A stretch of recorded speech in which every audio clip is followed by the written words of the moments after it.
कुछ extra questions और मैं चैप्टर फर्स्ट के बता रहा हूँ। फर्स्ट क्वेश्चन बता रहा हूँ, so that f such that R to open interval -1 to 1 defined by f of x equal to x upon 1 plus mod x is 1 1 and onto hence find f inverse x. देखो इसका solution कैसे करेंगे।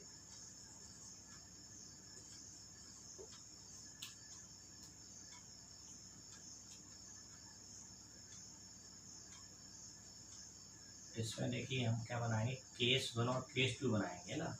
Case 1 when x is greater than 0, therefore mod x। ये case क्यों बना रहे हैं, क्योंकि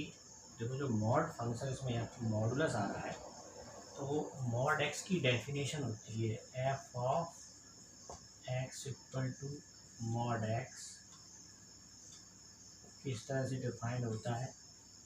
ये होता है x when x is greater than equal to 0 and minus x when x is less than 0। तो यहाँ पर ये दो अलग अलग चीज़ें कंडीशंस बन जाती हैं कि x 0 या 0 से बड़ा है या 0 से छोटा है। तो हम इसलिए दो केस बना रहे हैं।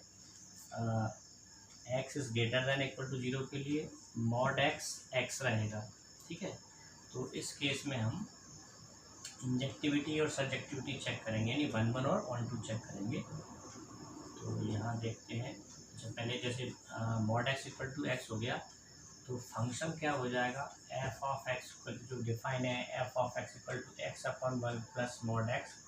फंक्शन बन जाएगा एक्स अपॉन 1 प्लस एक्स, यानी मॉड एक्स के प्लेस पर हम कर देंगे एक्स कर देंगे, ठीक है। तो केस 1 के लिए फंक्शन ये रहेगा। हम इसकी इंजेक्टिविटी चेक करते हैं। इंजेक्टिविटी केस 1 में चल रहा है, अभी केस 1 में injectivity, late x1, x2 belongs to.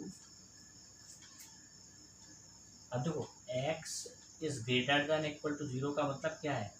कि x किसे बिलोंग कर रहा है, आप इसे ऐसे भी लिख सकते हो, और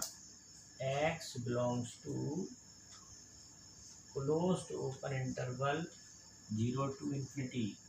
x 0 या 0 से बड़ी वैल्यू है, इंटरवल फॉर्म में इसको कैसे लिखेंगे, क्लोज इंटरवल 0 to infinity, ठीक है। तो 0 से लेकर इन्फिनिटी में मैंने ये दे दिए, such that f of x1 equal to f of x2। F of x1 का मतलब हो जाएगा x1 upon 1 plus x1 equal to x2 upon 1 plus x2। Cross multiply करेंगे, क्रॉस मल्टीप्लाई करके सॉल्व करेंगे इसको।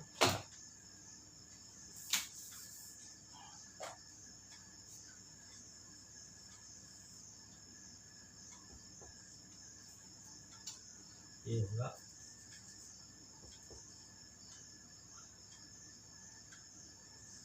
x1 का मल्टीप्लाई 1 प्लस x2 से होना है, और x2 का मल्टीप्लाई 1 प्लस x1 से होना है। x1 plus x1 x2 plus x1 into x2, ये दोनों कैंसिल हो जाएंगे, आपको मिलेगा x1 equal to x2। Since f of x1 equal to f of x2 implies x1 equal to x2। इस तरह की सिचुएशन मिल जाती है, f of x1 equal to f of x2 put किया और आपको मिल गया x1 equal to x2। So this implies f is 1 1, ठीक है। ये f जो है 1 1 फंक्शन है ना, केस 1 के लिए। अब इसकी सब्जेक्टिविटी चेक करेंगे।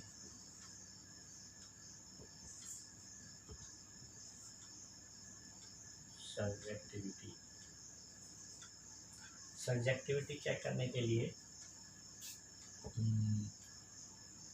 हम सपोज करेंगे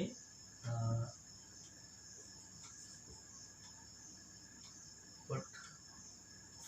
late y equal to f of x, है ना। y is any arbitrary element लेते हैं और y को एफ ऑफ एक्स के ऊपर पुट कर लेते हैं। अब y equal to f of x यहाँ पर क्या है, x upon one plus x, x upon one plus x लिखा, क्रॉस मल्टीप्लाई करेंगे इसको, x y plus y equal to x, और एक्स को वाई के टर्म्स में एक्सप्रेस करना है तो वाई इधर रखने दिया, एक्स माइनस एक्स वाई को धर दे गए, एक्स कॉमन ले लिया तो वन माइनस वाई बचेगा, और फिर y upon one minus y equal to x, ठीक है, इतना आ गया। तो इधर मैं रब कर रहा हूँ ये,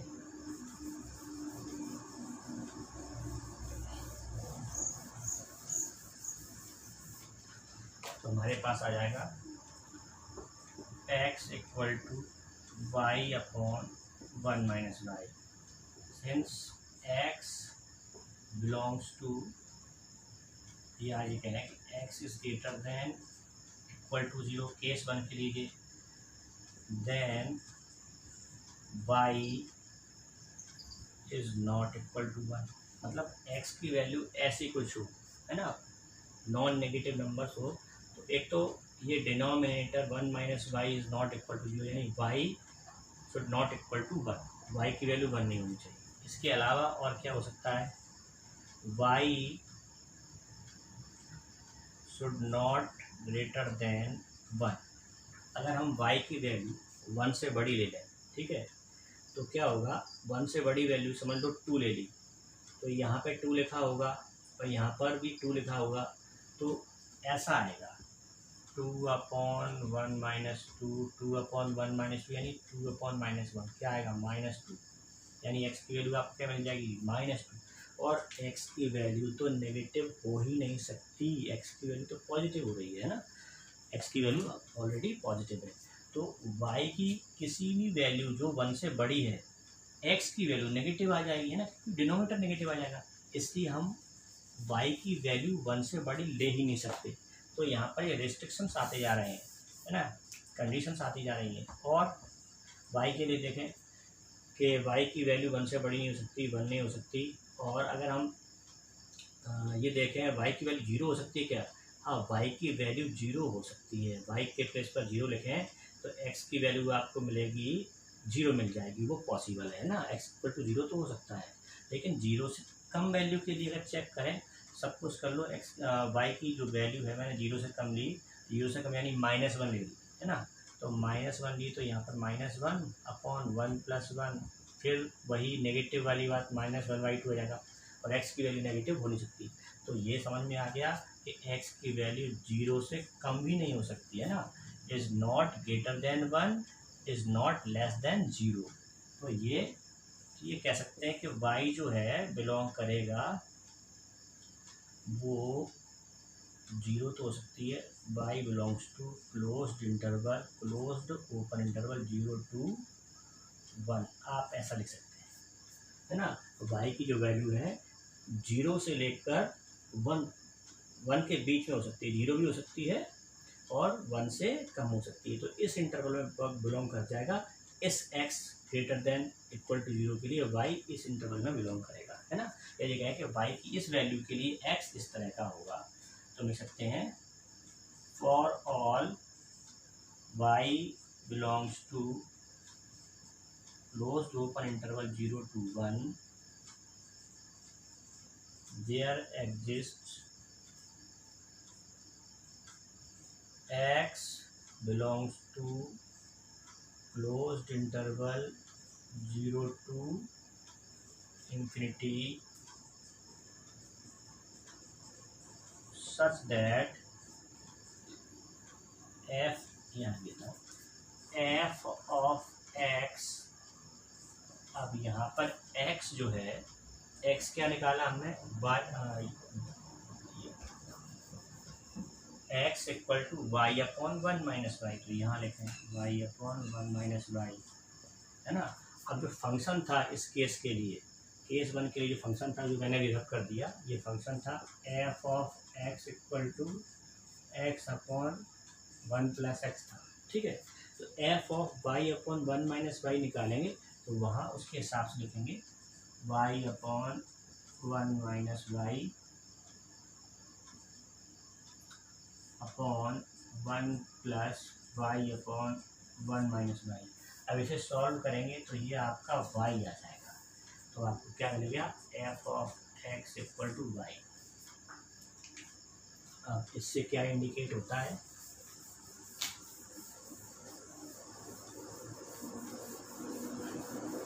अब ये चीज़ ध्यान रखना कि हमें ये x इक्वल टू आया था y अपॉन 1 माइनस वाई, आगे काम में आने वाला है जब हम एफ इनवर्स लिखेंगे, ठीक है। जब हम एफ इनवर्स लिखेंगे तो हमें काम आने वाला है।